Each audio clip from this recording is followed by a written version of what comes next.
Assalamualaikum warahmatullahi wabarakatuh. Halo anak-anakku semua, apa kabar kalian hari ini?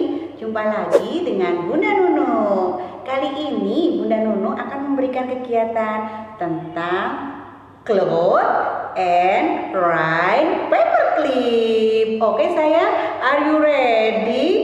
Oke sayang, di dalam hampers Bunda sudah mengirimkan gambar cloth. Do you know cloth kids? Ya, cloth is awan dan juga paperclip. Oke, kita mulai saja kegiatan pagi ini. Sebelumnya kita baca basmalah dulu ya nak ya. Bismillahirrahmanirrahim. Oke sayang, kita mulai meronceng paperclip.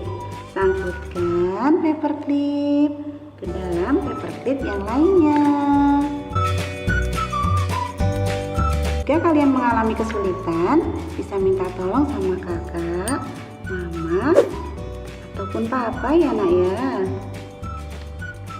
Oke, kira-kira paperclip mau jadi apa ya?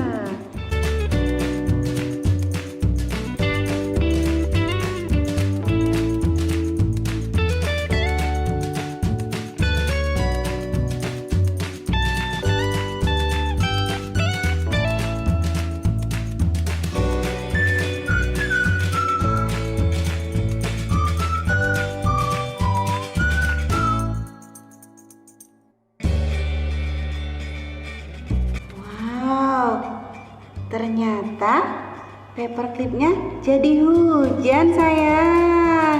Alhamdulillah sudah selesai. Selamat melaksanakan kegiatan ini di rumah. Oke nak, untuk manfaat kegiatan kali ini yang pertama yaitu melatih motorik halus kalian. Yang kedua, melatih kesabaran kalian. Dan yang ketiga, untuk melatih ketelitian kalian. Oke sayang, cukup sekian kegiatan dari Bunda Nunu. Semoga bermanfaat untuk mengisi hari-hari kalian di rumah.